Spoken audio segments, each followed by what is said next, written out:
Hello, you're kicking off the Thursday's edition of QPVN English News Bulletin. You're with MINH and it comes headlines. Vietnam moves to tighten rules on electronic judicial assistance. Prime Minister Phạm Minh Chính meets World Economic Forum leaders. Sa Province boosts tourism through cultural and sports activities. Continuing its ninth session on June the 25th under the chairmanship of National Assembly Chairman Trần Thanh Mẫn, the 15th National Assembly adopted several important laws and resolutions and discussed the draft law on mutual legal assistance in civil matters. President Lương Cường attended the session. National Assembly deputies passed several significant legislative documents with a high rate of approval, including the amended law on inspection. The revised law comprises 9 chapters and 64 articles, with a major reform focused on reorganizing the inspection system into 2 levels, including the government inspectorate and provincial inspectorates. Several specialized inspection agencies are also maintained.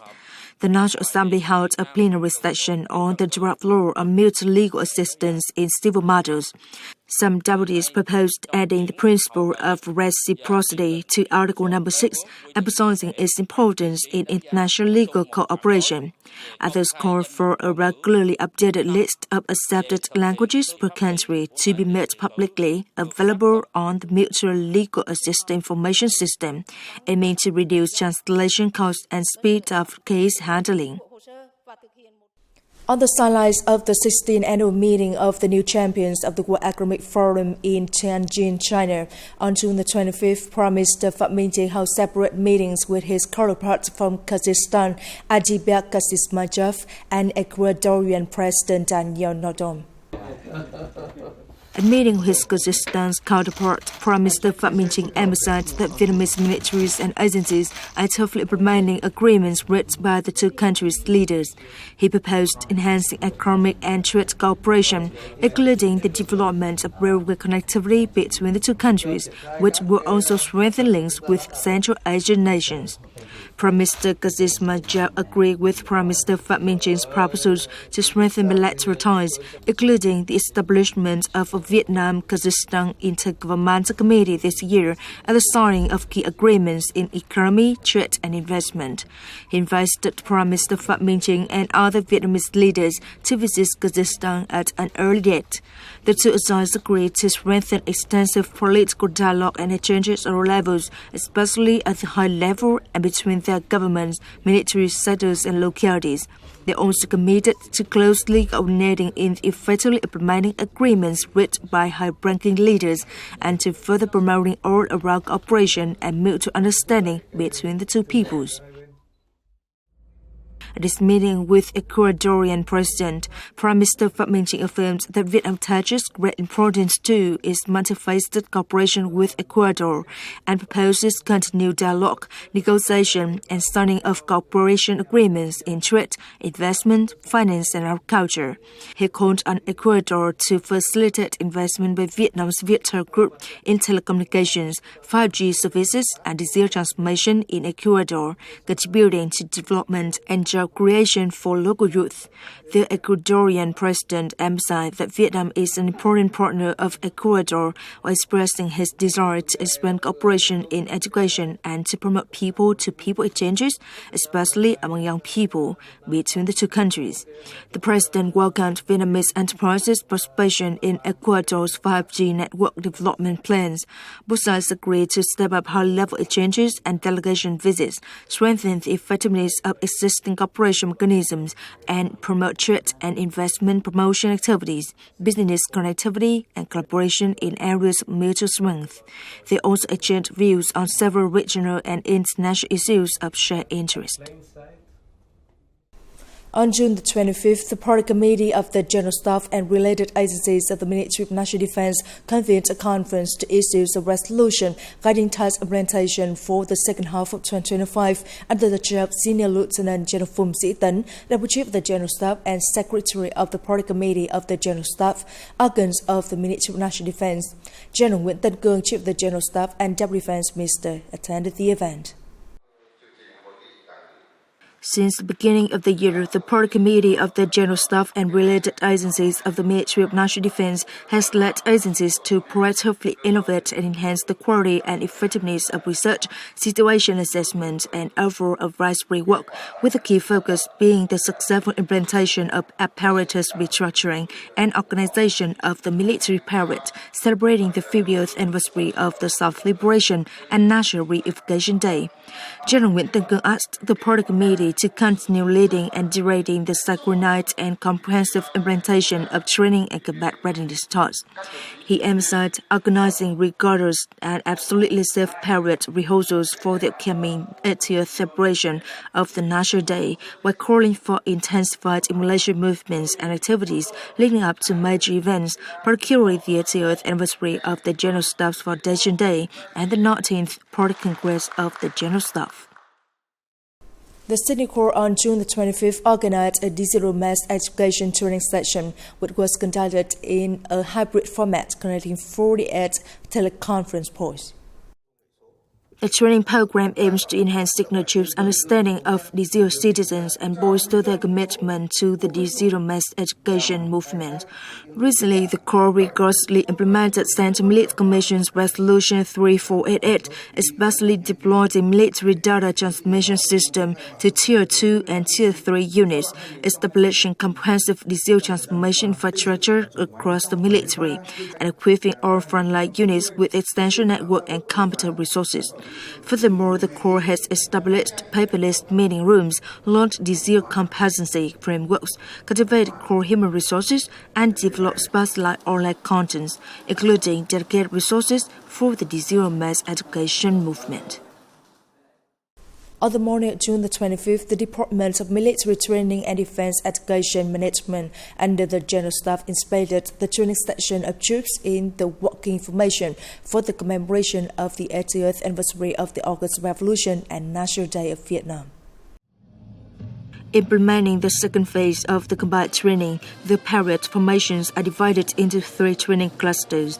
That is the first combat training section to evaluate results, draw experience from training, and serve as a foundation for units to continue training forces participating in the parade to achieve the best results. Leader of the Department of Military Training and Defense Education Management asked participating forces to actively practice and master each movement while improving stamina, overcome all difficulties, and make use of time for training. In addition, unit commanders need to really maintain their regimes and conduct training to ensure absolute safety for people, weapons, and equipment. These days in Ho Chi Minh City, the Vietnam Department of Peacekeeping Operations and relevant agencies are organizing pre-deployment training for officers and staff of Level 2 Field Hospital Rotation 7. At the airfield at Bradman 917, Division 370, the hospitals and medical transport team received intensive training in principles and procedures of medical transport, first aid, safety assurance, patient arrangement, situation handling, and information coordination communication close to reality at the UN mission in South Sudan. The program is instructed by experienced experts from Vietnam and Australia. The hospital staff are also equipped with knowledge on conflict-related sexual violence, sexual abuse, and exploitation through professional exchanges with experts of the British Armed Forces. That is a key content to raise awareness, prevention capacity, and handling of sensitive situations in a multinational environment. Coming up next, Vietnamese products introduced at Angers International Fair 2025. Sa Province boosts tourism through cultural and sports activities. The Vietnam Energy Transition Forum 2025 was held in Hanoi as part of the Hanoi International Exhibition of Environment and Energy Technology 2025. That is also an important event aiming to connect policy and market through practices sharing from localities, management agencies, outlets, international organizations, and pioneering enterprises in energy transition.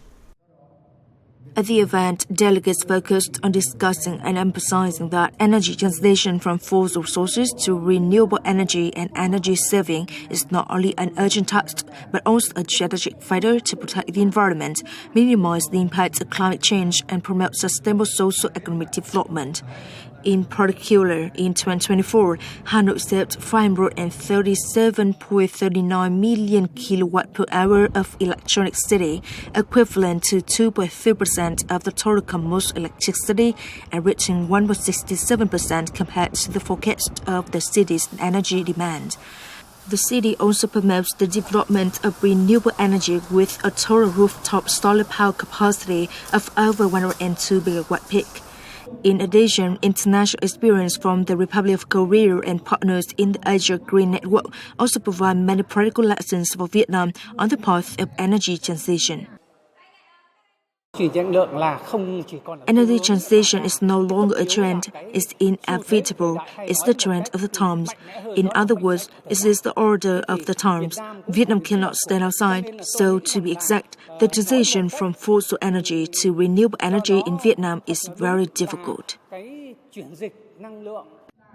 The forum, chaired by the 100 Department of Industry and Trade in coordination with the Department of Innovation under the Ministry of Science and Technology, attracted the participation of nearly 300 delegates from central and local ministries.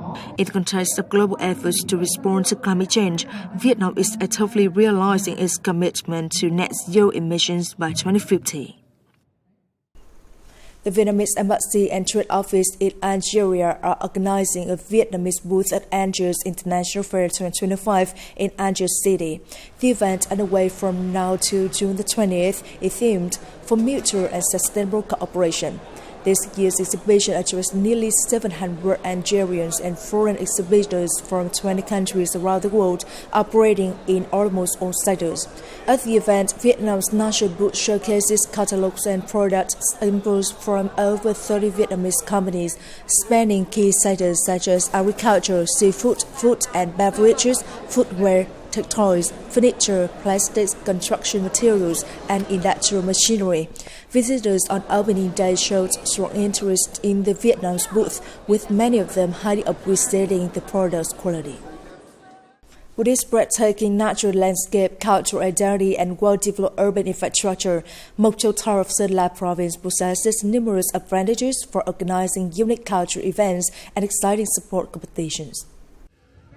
The locality has implemented a wide range of activities such as Mộc Châu Culture and Tourism Week, Hector Festival, Rain Praying Festival, and the Fruit Harvest Festival, attracting a large number of tourists. Hector Festival is recognized as the natural intangible cultural heritage. Organizing this festival is a way for us to preserve and promote cultural values by boosting tourism development.